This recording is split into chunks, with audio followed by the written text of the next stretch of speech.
Ça dit la manière dont les féticheurs s'habillent, on va s'habiller même chose, mais ça vient un peu.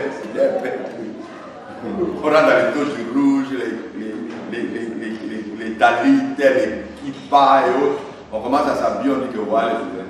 J'ai un ami, quand je regarde ses photos sur Facebook, là, ça me fait rire. Lui, il a des cannes. Une fois, j'étais chez lui. Avant de déposer ce message-là, si j'avais ce message-là avant, là, je n'allais pas le laisser comme ça. Il a dit à côté. Donc, sur sa canne-là, il a écrit les noms des générations. Depuis la commencé des ministères, les enfants spirituels qu'il a engendrés en Jésus jusqu'à aujourd'hui. Quand il était son fils, il a écrit son nom sur sa canne. Il voulait faire la consécration de certains pasteurs à Bobo. Tous les pasteurs étaient là qui devaient être consacrés. Il les a invités. Maintenant, ils annoncent l'arrivée. L'archibishop, c'était si c'est le titre élevé, quoi. Il fait son entrée. Prêtez-vous, attention. Ils ont fait la trompette. Donc les gens ne savaient pas quoi faire. Parce que la façon dont on l'a présenté, et puis la trompette a sonné. Donc les gens disent, on fait comment? Il dit, agenouillez-vous. Tout le monde s'est agenouillé. Ça criait un mouvement de panique, d'adoration, parce que c'est... Donc les gens étaient distraits, les gens sont agenouillés. Et lui, il rentre sa canne. L'apôtre Paul dit, nous renversons ces choses-là qui vont contre la connaissance de Dieu. Or, renverser veut dire aller contre l'antéchrist. Aller contre les faux messages. Est-ce que vous comprenez? Hein? L'être vivant ici est différent des 4 évangiles. Les 4 évangiles nous représentent les 4 aspects de Christ. Mais ici, dans le dernier temps, pour contrecarrer les œuvres de l'ennemi, de l'antéchrist, c'est les 4 piliers de l'évangile. C'est dans ça que Dieu utilise ses serviteurs. Et les serviteurs, nous avons vu à partir d'Éphésiens la mission qu'il a donnée aux 11, pardon, aux 5 ministres. Amener l'église à la perfection, à la connaissance, en fait que l'église ne soit pas ballottée et apportée à tout fond de doctrine. Donc ils ont une mission de contrecarrer les fausses doctrines, d'apporter la connaissance exacte, de renverser les raisonnements qui vont contre la connaissance de la parole de Dieu. Il faut renverser ces raisonnements. Alors frère, c'est pas facile. Fais-toi une idée, tu as construit ta maison, bien fait, tu as fini, tu vas au travail, tu reviens, tu vas renverser tout.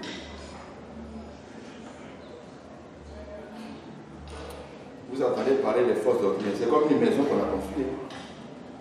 Ok, à la fin c'est la prophétie. Dans la prophétie, nous avons 2 types de prophéties. Nous avons la prophétie étant un don de prophétie, dont nous parle 1 Corinthiens 14, le verset 39.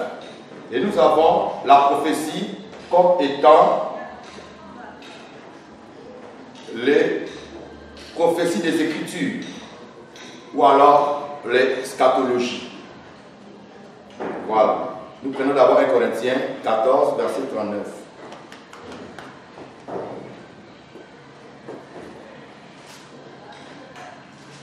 Vite, vite, vite. Et après, nous allons attaquer directement la signification ici.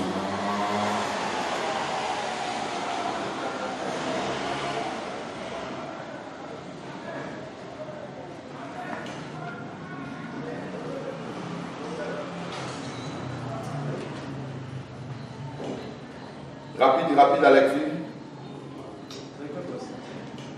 1 Corinthiens 14, 39. Ainsi donc, frères, aspirez au don de prophétie et n'empêchez pas de parler en langue. Voilà, là il s'agit des dons de prophétie. Maintenant, 2 Pierre, chapitre 2. 2 Pierre 2. Non, 2 Pierre chapitre 1. Voilà. Verset 20 à 25.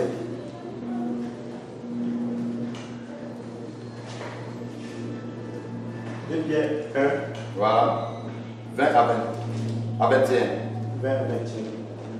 Sachez tout d'abord vous-même. Sachez tout d'abord vous-même qu'aucune prophétie de l'écriture. Oui, maintenant la prophétie là. On dit prophétie de l'écriture.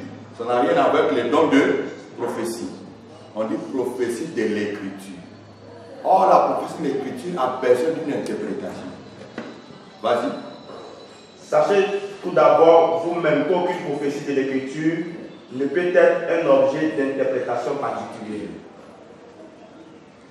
Comment ça va être interprété? Par une révélation.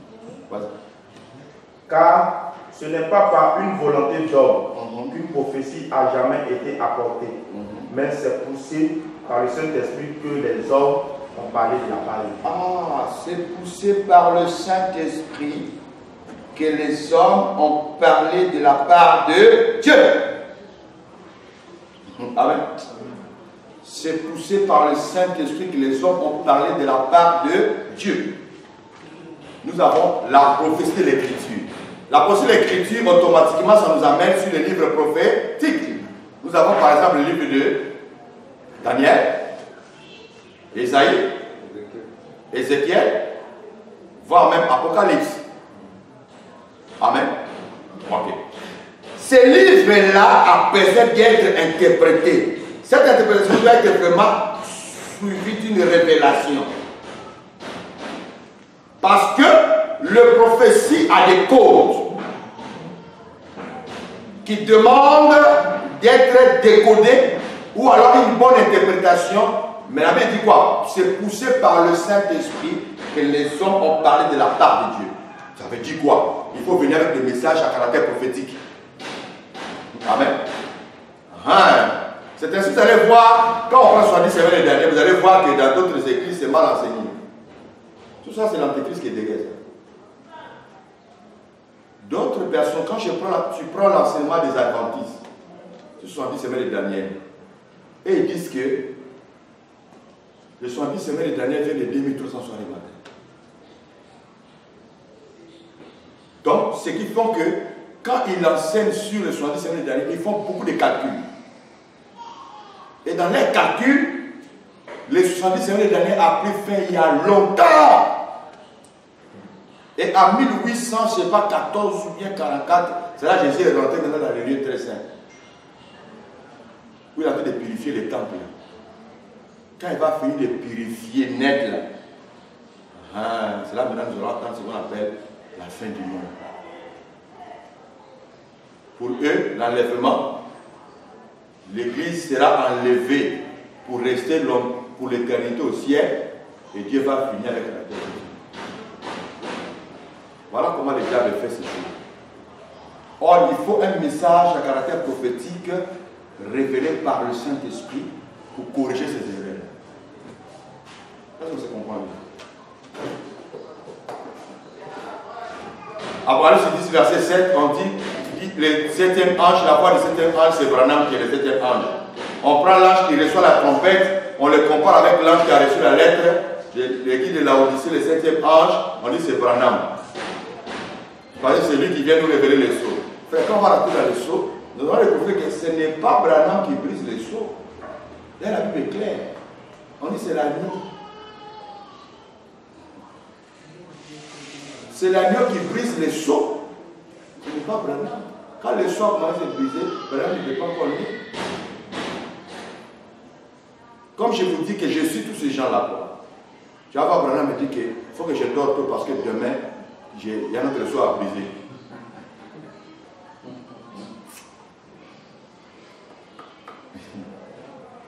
C'est l'agneau qui brise les sceaux, ce n'est pas un homme. Que Dieu nous bénisse. Voilà pourquoi nous allons lire Matthieu chapitre 13, verset 14. Là, je suis de parler sur les 4 êtres vivants. Je crois que c'est clair. Hein? Mes amis, c'est propre? Oui, ça. Matthieu 13, verset 14. C'est là où on va boucler. Matthieu 13, verset 14. Et pour eux s'accomplit cette prophétie d'Ésaïe. Vous entendrez de vos oreilles. Il faut commencer au verset 10. 13. Je commence au verset 10. D'accord, vas-y. Les disciples s'approchèrent et lui dirent: pourquoi leur parles-tu en parabole? Jésus leur répondit: parce qu'il vous a été donné de connaître les mystères du royaume, des cieux et que cela ne leur a pas été donné. Car on donnera à celui qui a et il sera dans l'abondance, mais à celui qui n'a pas, on notera même ce qu'il a. C'est pourquoi je leur parle en parabole, parce qu'en voyant, ils ne voient rien, et qu'en entendant, ils n'entendent ni ne comprennent. Amen. Vous voyez, il ne fait que lire le passage d'Ésaïe. Ce que le prophète Ésaïe avait dit, c'est ça qui s'accomplit aujourd'hui. Amen. Je te pose une question. Est-ce que toi, tu peux jouer le rôle d'un être vivant? Lève la main, tu réponds. Vite, parce qu'il y a des trucs qui ont été filmés. Oui, c'est une question. Est-ce que toi, tu peux jouer le rôle d'un être vivant? Lève la main, tu réponds. Oui. Oui, on peut jouer le rôle d'un être vivant. Oui, je peux jouer le rôle d'un être vivant. Toi? Oui, parce que ici, on a parlé des messages qu'il faut véhiculer en tant qu'être vivant. Chaque fois que l'Antéchrist va détourner la parole de Dieu, il faut s'opposer à lui. Et le rôle de l'être vivant, c'est de corriger. Ok. Et toi? Oui, on peut. Non, il ne faut pas dire on. J'ai dit on peut jouer, je peux jouer le rôle des 4 êtres vivants. Parce que s'opposer à l'Antéchrist revient à véhiculer les 4 piliers de l'Évangile. Il y a une parole qui me vient en tête, et je ne sais pas où c'est écrit ce verset-là. Il dit Christ m'a établi pour la défense de l'Évangile. Pour défendre l'Évangile. C'est Paul qui a dit ça. Écoutez-moi ce verset-là pendant que nous sommes en train de parler. Il dit pour la défense de l'Évangile. Dès le moment où la personne défend l'Évangile, il joue quel rôle? Les 4 êtres. C'est le rôle qu'il joue. Défendre l'Évangile. C'est-à-dire que où l'Évangile est soutenu dans la fausseté, tu as ce rôle à jouer. Tu ne vas pas dire que non, j'ai entendu, il prêche mal, mais on va faire comment? Là, quand tu vas parler, aïe, par là tu commences. C'est que tu n'es pas ce que Dieu pense que tu sois. Non, il faut jouer ton rôle. Secondo, vous comprenez déjà que c'est un mensonge vous dire qu'il y a un seul prophète qui peut jouer ce rôle-là. Voilà, Philippiens 1, verset 16. Lis ça pour nous à haute voix.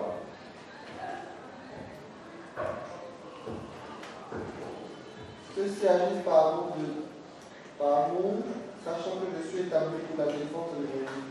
Voilà. Tandis que ceux-là, animés d'un esprit de dispute, annoncent Christ par des motifs qui ne sont pas vus et avec les pensées de me susciter des tribulations dans ma vie.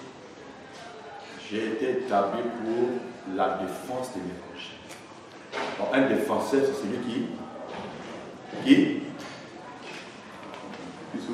corrige. Qui s'oppose à l'ennemi. Il corrige. Il va contre les faux messages et les faux messagers. Amen. Ça dit Paul a joué son rôle à son temps. Donc on ne doit pas mettre ça sur Branham, sur Cacophonie. Les Branham, il dit les derniers êtres vivants qui viennent contrecarrer les êtres de l'Antéchrist, c'est Branham dans l'âge de la Odyssée. Frère, quand tu reviens d'abord d'Éphésiens 4, c'est un salut, on a publié ça. L'erreur d'amener l'Église à la perfection, à la connaissance des fils de Dieu, jusqu'à ce que l'Église devienne mature, afin qu'elle ne soit pas emportée à tout vent des doctrines et donnée au sein du ministre de la parole. Faut pas, on va se tromper de rôle et on va attribuer ça à quelqu'un d'autre. Parce que nous sommes au dernier temps où Dieu est en train de préparer un peuple puissant qui vont corriger. Moi, je les appelle les encles correcteurs. Donc, les messages que vous recevez là, ce n'est pas pour vous seul. Si vous regardez ça pour vous seul, ça, je suis désolé. Je suis désolé. Chacun de vous sera chicoté à son temps. Je n'ai pas encore vu Maquiro qui sort dans la tête de quelqu'un. Qui est tout en malade, on ne comprend pas. Jésus sait que on va chez le docteur, on prend tous les médicaments, ça ne va pas. Le problème c'est quoi? La parole que tu as reçue, tu ne l'as jamais enseignée. Prends, commence à enseigner ça, ton problème sera résolu. Voilà, donc il y a des gens qui n'ont pas ce discernement là, ils pensent que c'est maladie, je prends un médicament, et pour faire intercéder pour moi. Non! Va prêcher le vrai message, fais ton rôle, Dieu aussi va enlever la maladie. On est d'accord? Il n'y a pas seulement maladie, il y a d'autres choses après. Ok, donc, nous allons toucher le chapitre 2. Qu'est-ce que signifie les sceaux?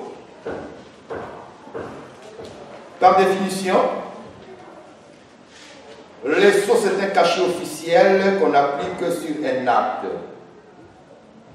Deuxième définition, les sceaux a la capacité de rendre un document ou un objet inviolable ou authentique. Les sceaux a la capacité de rendre un document ou un objet inviolable ou authentique. Ok. Nous avons la première définition qu'on dit que le sceau est appliqué sur un acte. Nous avons l'exemple de Jézabel dans 1 Roi chapitre 21 verset 8. Ici nous avons Jézabel qui prend le sceau d'Akab. Vous savez, il y avait un homme appelé Naboth qui avait son champ de vigne à côté de la maison du palais royal. Or, le roi à l'époque c'était Akab. Et la femme d'Akab c'était qui? Jézabel. Alors, Akab ayant convoité les champs de la vigne de Naboth, qui était à côté de sa maison, il a voulu récupérer ça pour faire de ça un jardin de potager. Donc il a appelé Naboth, il dit, ah mon petit, vraiment, ton champ là c'est bon, hein?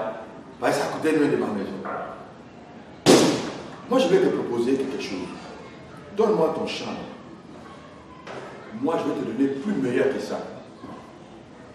Parce que comme c'est à côté de ma maison, ah, mais ça m'arrache pas, j'ai fait ça un jardin de potager. Naboth dit, tu avais dit quoi même? Il dit, oui, oui, je vais te donner tout ce que tu veux.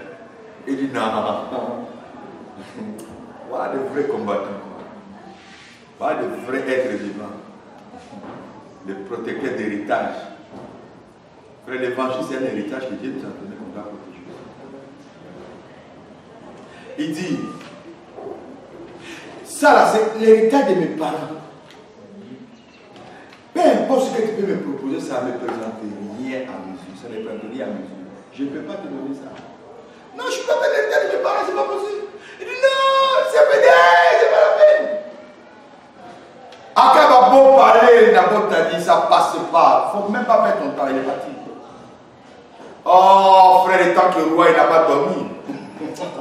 La Bible dit qu'il est rentré, il est monté dans sa chambre, couché sur son lit. Akab était triste. Chaos. Je savais, rentre dans la chambre comme ça, il trouve Akab qui est couché. Triste, il dit, mais il y a quoi? Il dit, ah, c'est pas Naboth. Il dit, Naboth a fait quoi? Ah, il ne veut pas me donner son champ. Je lui ai proposé ça, il ne veut pas. Comment Jézabel dit, mais la paix là qui est roi même. C'est Naboth ou bien c'est toi? Il dit, c'est moi. Alors, comment tu es roi? Et puis, il va venir maintenant. Donne-moi ton sceau. Les sceaux en leur temps, c'était comme des caches, des bagues là. Hein? Maintenant, sur le bague là, ils ont mis un cachet dessus. Ok? Qui portait les écritures et les fichiers du roi. Donc, quand il y a quelque chose qui est décidé par le roi lui-même, pour que la chose soit prise au sérieux, le roi doit écrire une lettre ou un décret, oui, et il va prendre le sceau et mettre dessus sur la lettre. Dès que la personne voit le sceau du roi, ça devient valable. Donc automatiquement, le décret doit être exécuté. Excusez-moi.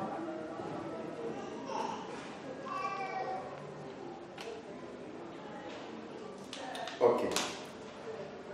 Et c'est ce que Jézabel va faire. Elle a pris la lettre, elle a écrit. Elle a demandé à tout le monde de passer un moment de jeûne, de convoquer Naboth en public, parce qu'il a humilié le roi, il mérite la mort. Elle a écrit ça au nom du roi, et puis elle l'a mis caché. On l'a envoyé dans toutes les provinces. Tous ceux qui lisaient pour eux, c'est le roi qui a écrit. Et c'est comme ça qu'ils ont tué l'enfant. Pourquoi? Parce que le cachet, le sceau du roi rend la lettre valable, authentique. Personne ne peut contester, parce que ça contenait le sceau du roi. J'aimerais que nous comprenions d'abord dans ce sens-là. Amen. Amen. Deuxièmement, il y a le sceau aussi dans le caractère juridique. Juridiquement parlant, une maison, un objet peut être scellé par des juristes. Si par exemple, nous avons un problème avec l'État de Côte d'Ivoire et que l'État veut sceller notre temple, il vient avec des rubans. Ils vont mettre sur les portes et les fenêtres. Ils vont prendre un papier, ils vont ficher dessus, et puis ils vont mettre un sceau. Les rubans que vous voyez là, ça veut dire que la maison là est scellée. Ça devient inviolable. Personne d'autre ne doit passer dessus. Personne ne doit ouvrir. C'est ce que vous voyez dans certains films, quand il y a mort d'homme dans une maison, on vient sceller la maison. On met des rubans rouge-blanc, vous voyez un peu, non? Voilà. Et puis, si c'est un juriste, il va mettre un papier judiciaire où c'est écrit la maison est scellée. Personne ne doit rentrer là. C'est fini. Sauf la personne qui l'a scellée.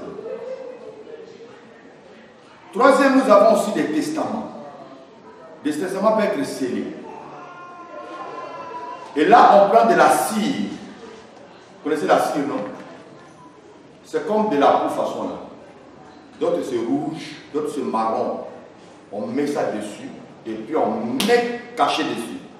Le sceau des juristes. Hein, je suis en train de travailler des livres sur ça. J'ai mis les photos de toutes ces choses-là. Pour vous permettre d'avoir la facilité de comprendre. Amen. Donc la personne qui a scellé le testament, lui seul, il a le pouvoir de le briser. Alors, ici, vous voyez, cherchez-moi les qui qu'on écrit là. Là, faites.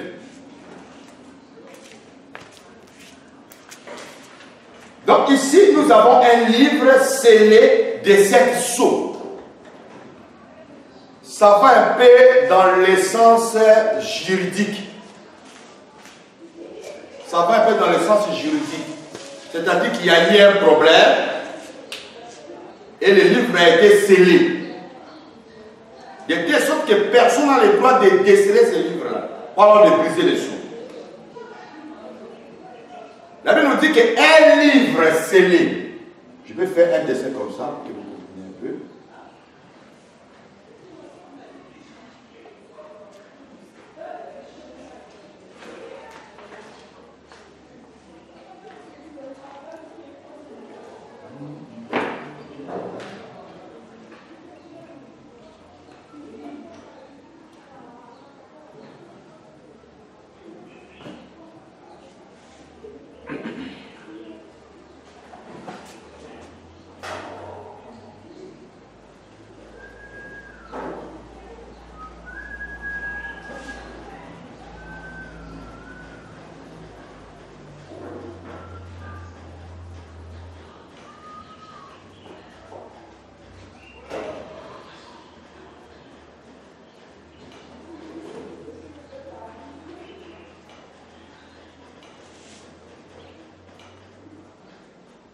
Bon, c'est un rouleau. C'est un livre roulé. Vous comprenez? Ok. Maintenant, dans chaque feuille que vous voyez là, chaque feuille, il y a un sceau. Scellé. Là, il y a un sceau. Là, il y a un sceau. Ainsi de suite. C'est bon, c'est 7. Amen. Donc, si tu veux lire ce qui est écrit là, il faut briser ce sceau-là pour ouvrir le livre. Là, je me fais comprendre.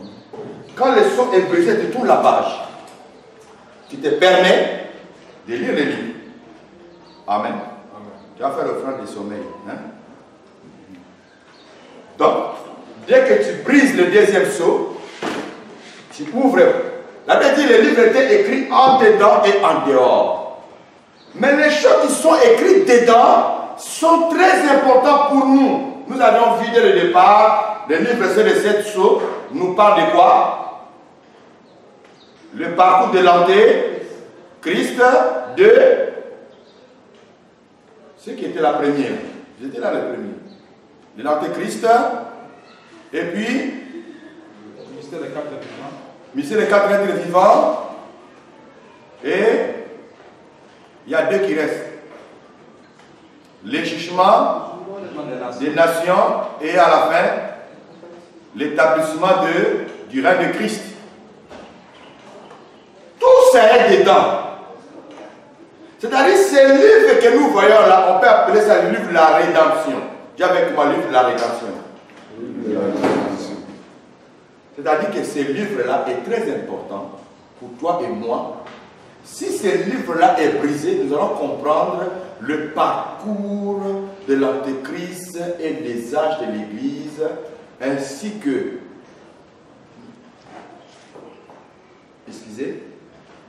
la mission des 4 êtres vivants, les punitions, les châtiments qui vont s'abattre sur la terre et comment Christ va établir son règne. Tout ça y est dedans, mais c'est scellé. Donc, ce livre-là appelé livre de la rédemption. Mais pourquoi ce livre-là est scellé? L'histoire nous ramène à Genèse. Amen. Là, maintenant, suivez-moi très bien. L'histoire nous ramène à Genèse. Or, on ne peut pas parler de rachat s'il n'y a pas eu de perte. Si nous parlons de la perte, c'est qu'il doit avoir le rachat. Avant d'y arriver là, pour mieux comprendre, nous prenons Daniel chapitre 12, le verset 4. Et nous allons revenir sur la rédemption.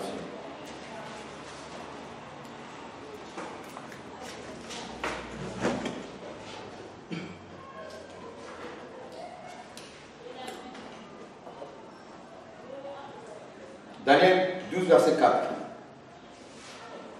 Et après, Apocalypse 22, verset 10. Sorry. Be quick. Toi, Daniel, tiens secrète ces paroles et scelle le livre jusqu'au temps de la fin. Plusieurs alors le liront et la connaissance augmentera. Vous voyez, on demande à Daniel de sceller le livre jusqu'au temps de la fin. Au temps de la fin, plusieurs le liront et la connaissance va augmenter. Cela veut dire que le livre est scellé. C'est-à-dire qu'on ne peut plus violer ce livre-là. Ce qui est dedans là est scellé, est protégé. Amen. C'est la personne qui a scellé qui va venir à briser le sceau. On est d'accord? Maintenant, à partir du chapitre 22 de l'Apocalypse, le verset 10, quand Jean a fini de voir les choses qu'il a vues dans l'Apocalypse, on va lui dire maintenant de ne plus sceller ses livres, car l'accomplissement est proche. C'est-à-dire que après les gens, le temps qui va suivre là, c'est le temps de la fin. Il faut que les générations qui vont venir comprennent déjà le livre de l'Apocalypse. Amen. Amen. Amen pas. Amen. Parce que il y a déjà un prix qui a été payé. Nous allons y arriver. Ok. Nous prenons, pour mieux comprendre, nous prenons Apocalypse chapitre 5, verset 9. Nous parlons maintenant de la rédemption. Nous parlons maintenant de la rédemption. Croyez-moi, on ne peut pas parler de ce sans parler de la rédemption. Parce que le livre est scellé, le livre est protégé. Or, ce livre-là, c'est le livre de la rédemption. Amen. Romains chapitre 5, verset 9. Nous allons voir d'abord la portion de l'agneau.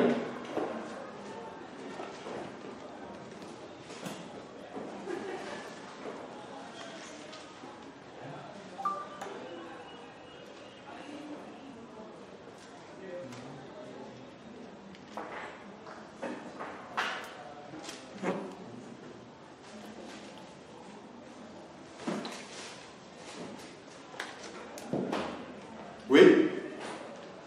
Apocalypse 5, Verset 9, oui. Et il chantait un cantique nouveau en disant, tu es digne de prendre le livre. Verset 7. Il vint et il prit le livre de la main droite de celui qui était assis sur le trône. Quand il prit le livre, les 4 êtres vivants et les 24 vieillards se prosternèrent devant l'agneau, tenant chacun une harpe et des coupes d'or remplies de parfums qui sont les prières des saints. Et il chantait un cantique nouveau en disant, tu es digne de prendre le livre et d'en ouvrir les sceaux, car tu as été immolé. Écoutez bien, car tu as été immolé.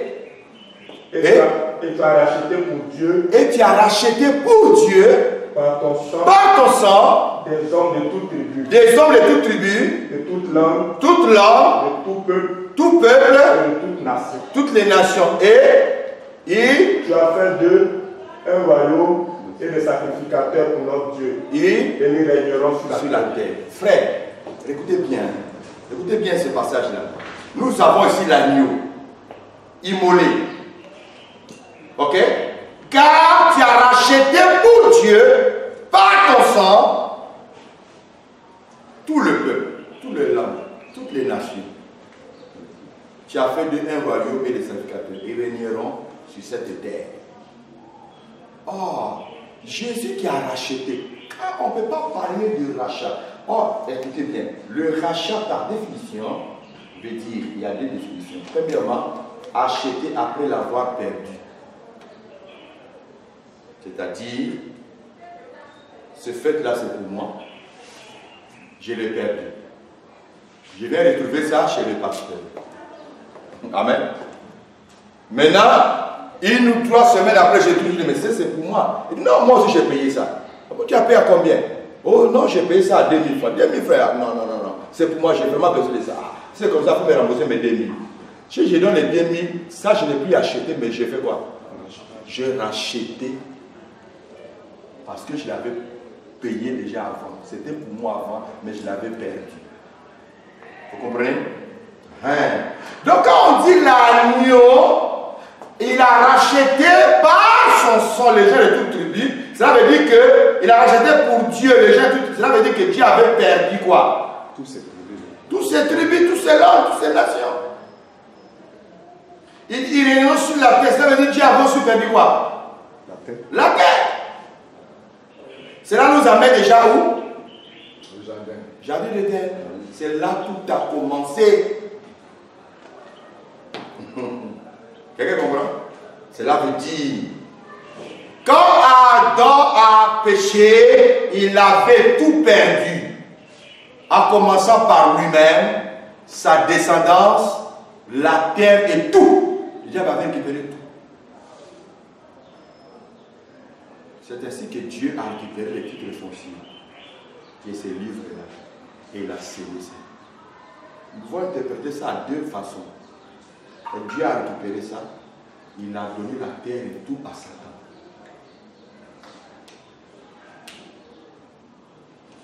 La façon dont Dieu a donné les secrets, comment les choses vont se passer jusqu'à ce que l'homme soit maître de cette terre, tout était écrit dedans dans ces livres-là.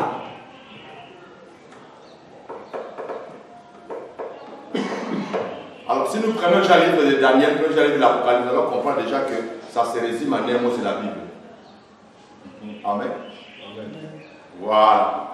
J'ai dit ça avec un barnamiste qui m'a dit que le livre scellé, c'est les 7 sceaux. Il dit non. Même le livre de Daniel était scellé. C'est la Bible que nous voyons là, c'est scellé.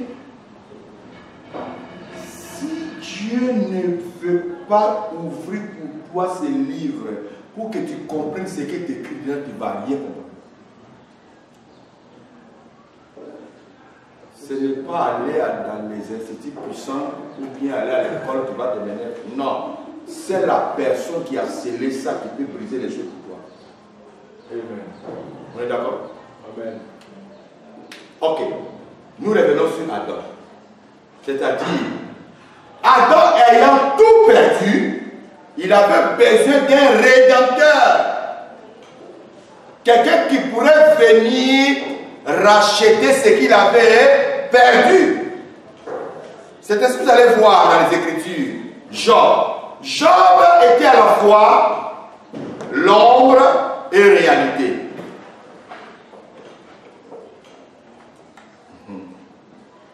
C'est ainsi que nous pouvons dire que les Écritures, là, la Bible est là, c'est une histoire, quoi, ça se répète. Quelqu'un va trouver Job chapitre 19, verset 25. Pendant que les gens expliquaient Job. Job avait perdu tous ses biens. Il a perdu sa famille, ses bœufs, ses serviteurs, son héritage. Job avait besoin de qui? D'un rédempteur. C'est ainsi que dans Job 19, verset 29, si tu commences un peu au verset 25, si tu commences un peu au verset 14 là, 14, 23 jusqu'à 25 là, tu vas voir comment Job parle. Frère, ça fait pitié quand tu lis ces passages. Je suis devenu même l'objet de raillerie, de moquerie. Même les enfants se moquaient de moi. Même les serviteurs, parce que je n'ai plus rien. Tu vois? Lisons le verset 25. On va couper bref. Job 19, verset 25. Mais je sais que mon Rédempteur est vivant. Je sais que mon Rédempteur est vivant. Et qu'il se lèvera le dernier sur la terre. Amen. Je sais que mon Rédempteur est vivant. Et vivant, il se lèvera le dernier sur la terre. Pourquoi? Il parle déjà de la rédemption. Parce qu'il avait perdu ses biens. Il a besoin de quelqu'un qui va venir lui racheter ce qu'il avait perdu. Déjà, Job parlait déjà de la rédemption. Ou bien du rédempteur. C'est-à-dire, il parlait déjà de Christ Jésus lui-même. Là. Maintenant, suivez-moi très vite. Quand Dieu a fait sortir les enfants d'Israël de l'Égypte et les a fait entrer dans la terre promise, il va imposer une loi sur la terre. En leur disant comme ça, la terre que vous possédez, cette terre ne sera pas vendue à perpétuité. C'était la loi que Dieu avait imposée sur le peuple d'Israël. C'est-à-dire, si toi tu as ta terre, tu deviens pauvre, et que tu as vendu ça, cette terre ne peut pas être vendue à perpétuité. Tu peux racheter ça à tout moment, dès que la possibilité va apparaître. Dès que tu auras la possibilité de récupérer ton terrain, ou bien ta terre. Dieu faisait référence aux choses qui vont s'accomplir dans le royaume de Christ. Lisons Lévitique 25. Verset 23 à 28. Suivez bien.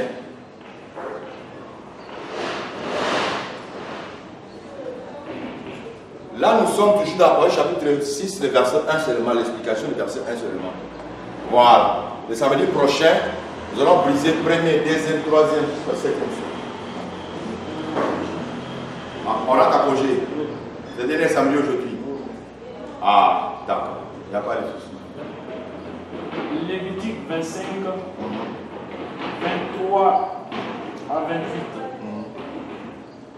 Les terres ne se vendront point à perpétuité. Les terres ne se vendront point à perpétuité. Car le pays est à moi. Car le pays est à moi. Car vous êtes chez moi comme étrangers et comme habitants. Ah.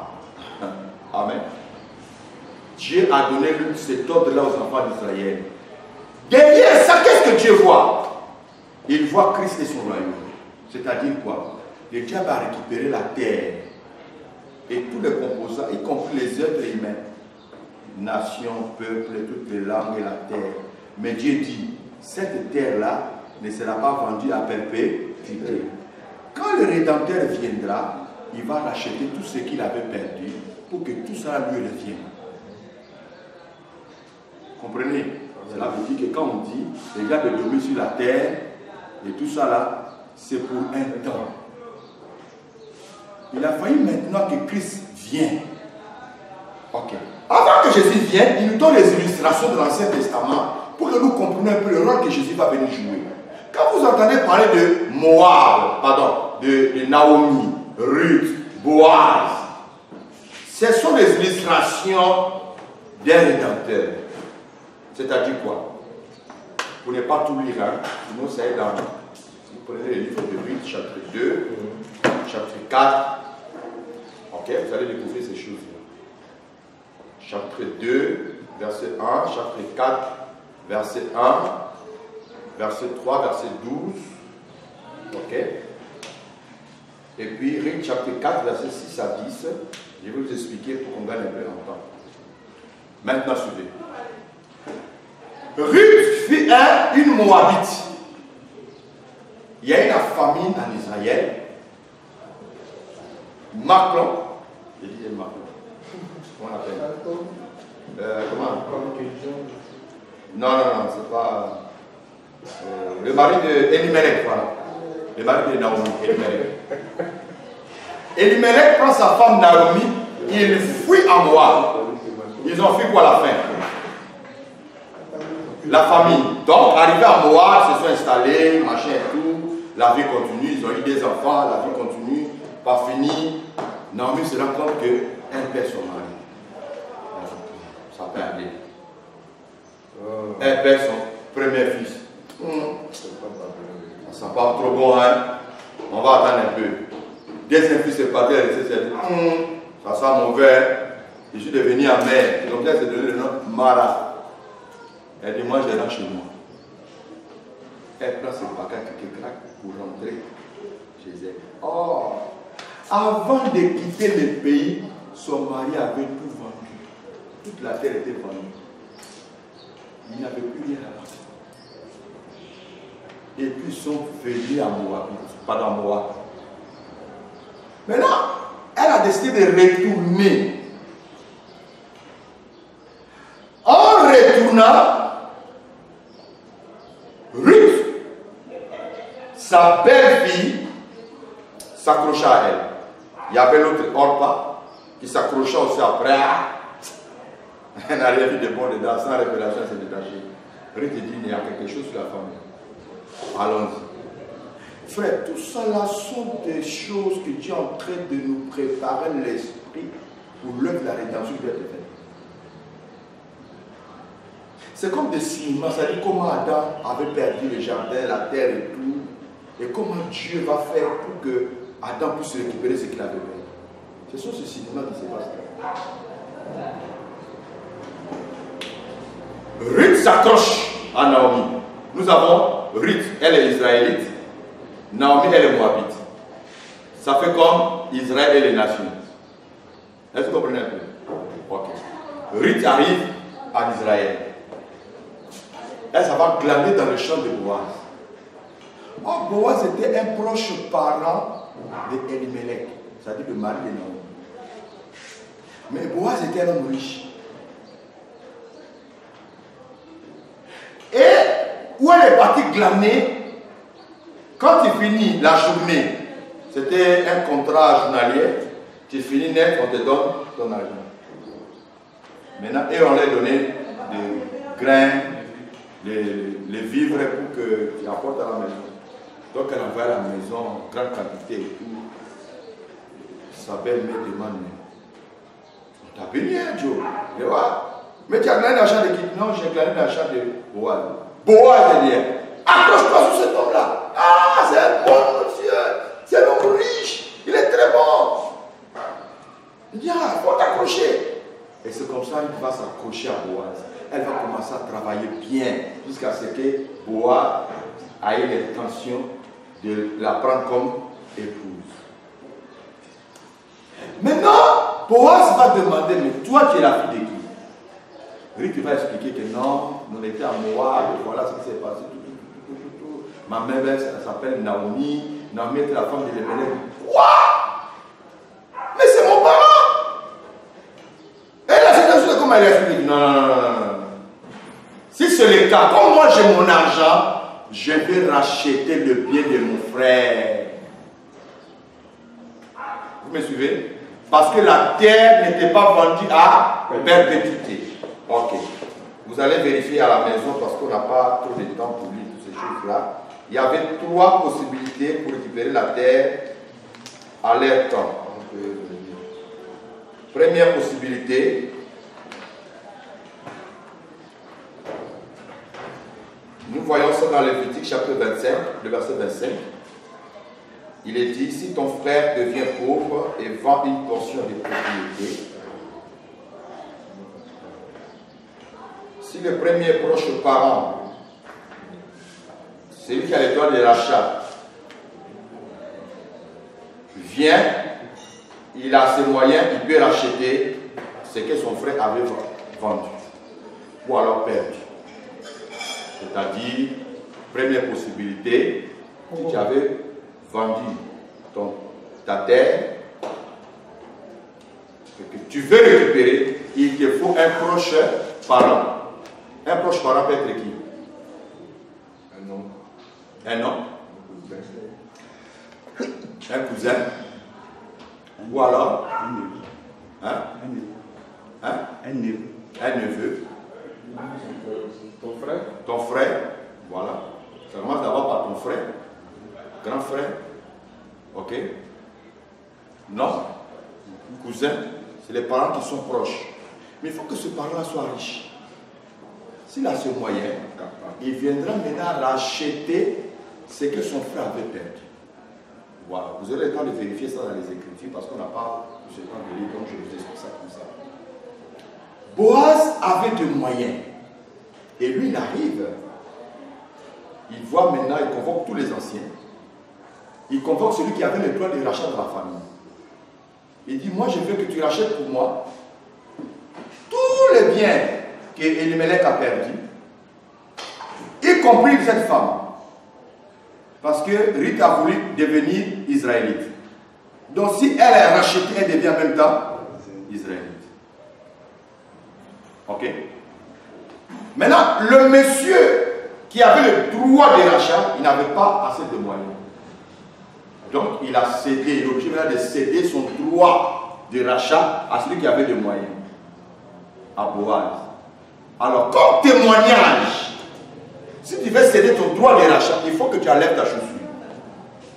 Tu vas donner à celui à qui tu donnes ces droits-là. Et si lui prend tes chaussures, ça va lui servir de témoignage que on m'a donné ces droits de rachat. Amen. Donc, dès que Boaz prend les chaussures, en même temps, il a racheté Ruth et tout le bien d'Elimelech. Amen. C'est-à-dire, vous allez voir, quand Jésus voulait faire son baptême, avant d'être baptisé par Jean-Baptiste, les conditions c'était quoi? Il faut enlever les chaussures. Vous n'avez jamais dit ça, hein? Je ne suis pas digne de Jean a dit quoi? C'est pas le baptiser. Hein? Il dit c'est moi qui dois me faire baptiser au lieu que moi je te baptise. Non, par rapport aux chaussures. Par rapport à la chaussure. Il a dit je ne suis pas digne de délier sa Je chaussure. dois de sa chose. Je ne suis pas digne. Comment vous comprenez ça? Je vais voir si vous me suivez. Je n'ai pas le droit. Jean a dit, je n'ai pas le droit de délier même le droit de sa chaussure.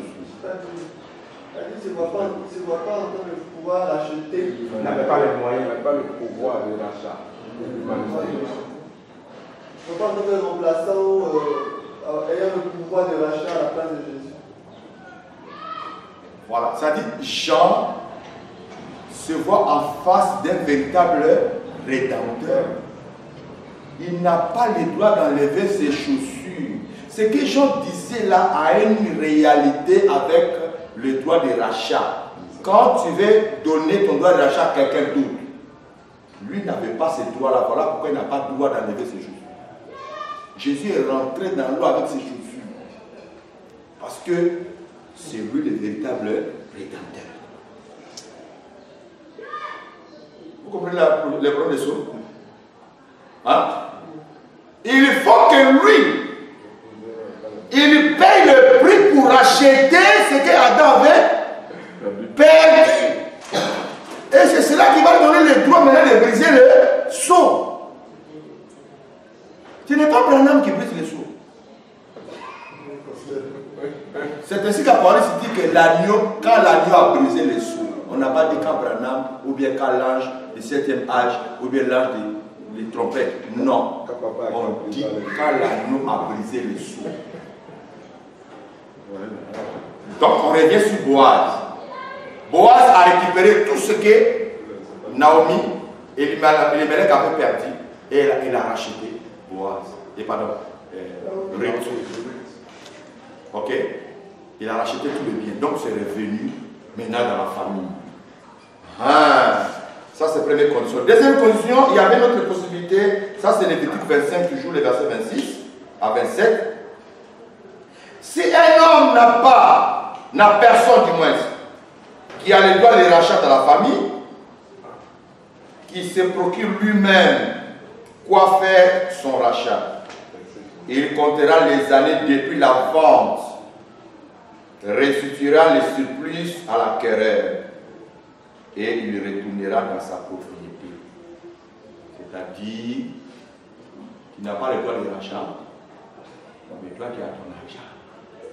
Mais tu vas racheter ce que tu avais perdu.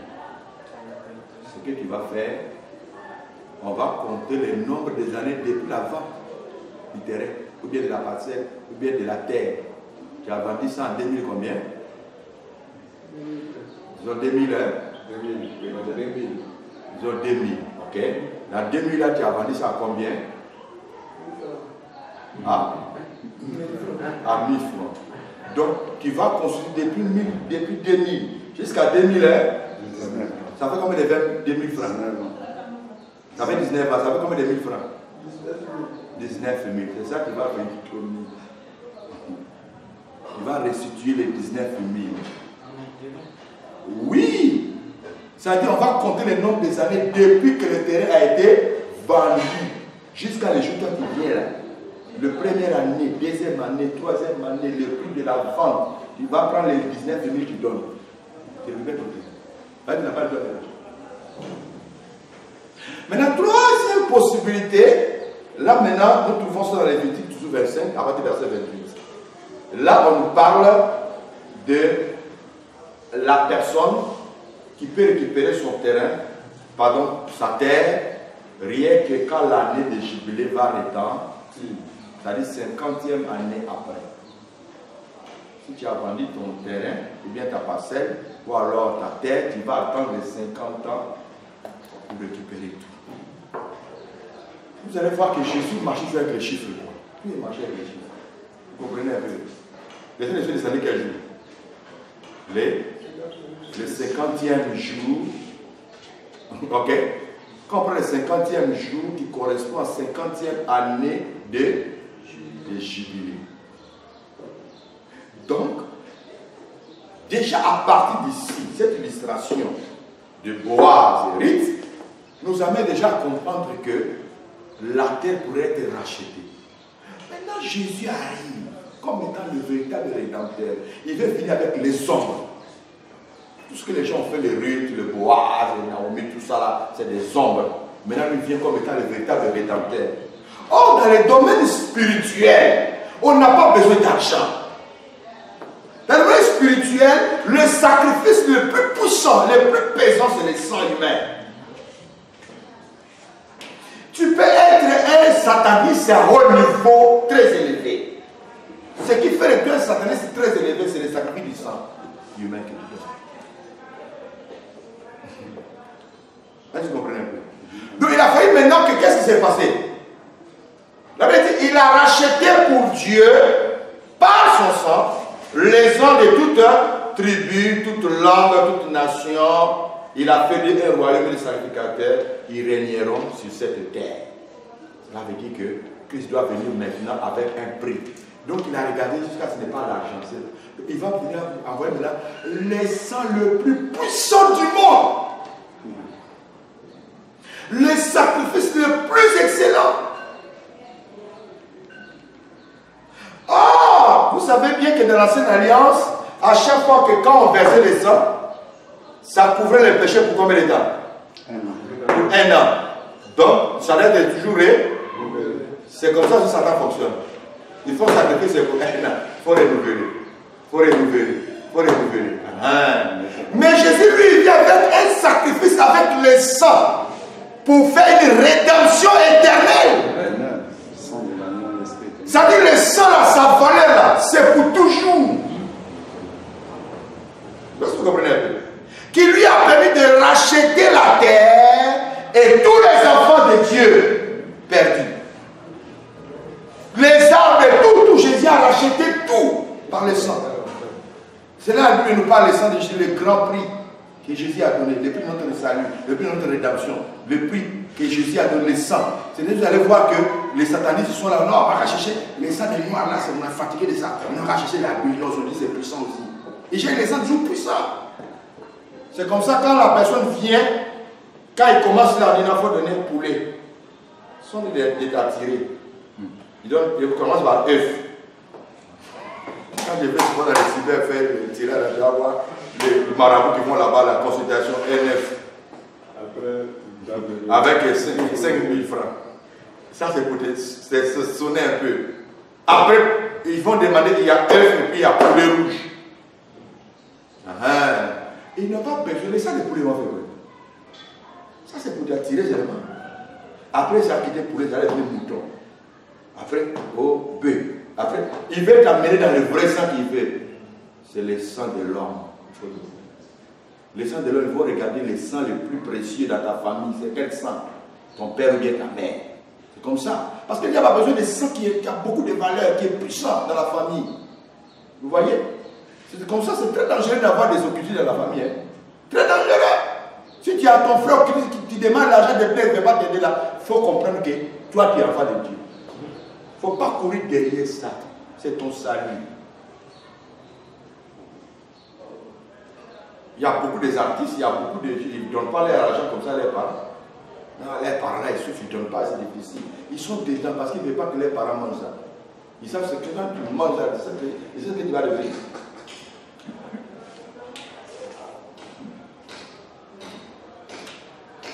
Je me souviens un témoignage d'un l'ex-danseuse, d'un chanteur congolais, Madilu System. Est-ce que vous avez entendu parler? Non. Frère, tous les musiciens que vous voyez là, c'est des satanistes. Les footballeurs. Frère, le travail est dans ce temps. Il faut la grâce de Dieu. Satan a fait un royaume des sacrificateurs. Elle dit, quand ils ont fait le concert dans un pays étranger, ils ont fini, ils sont venus à l'hôtel.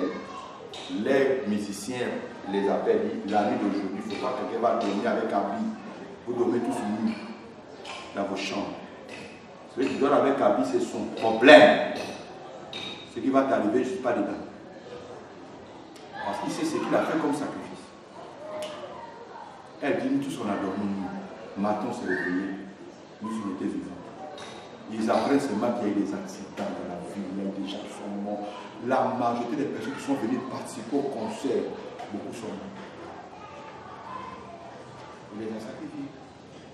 Beaucoup de ceux que nous voyons là, ces personnes-là meurent. Parce qu'il y a besoin de sang. Il y a besoin de sang précieux. Il va demander 12 personnes. Il va demander 5 personnes, tu me donnes 200 personnes, 400 personnes. Toi, par rapport à ce que tu demandes là, c'est trop fort, il te faut 3000 personnes. Voilà, il fait que du sang. C'est textuellement aussi avec Dieu. Parce que tout ce qu'il fait là, il a compris ça, c'est Dieu. Dieu ne vit que du sang. Peut-être ça va t'étonner. Oui. Depuis il a commencé avec Abraham, il dit offre-moi ton fils. Bélier, on fait sacrifice. On a fait tabernacle. Jusqu'à tout cela, c'est pour nous amener la véritable sang. Depuis il a bu le sang de Jésus, les calmes, ça me calme. Donc il n'y a plus de décision dans ça. Donc le sang de Jésus a été versé.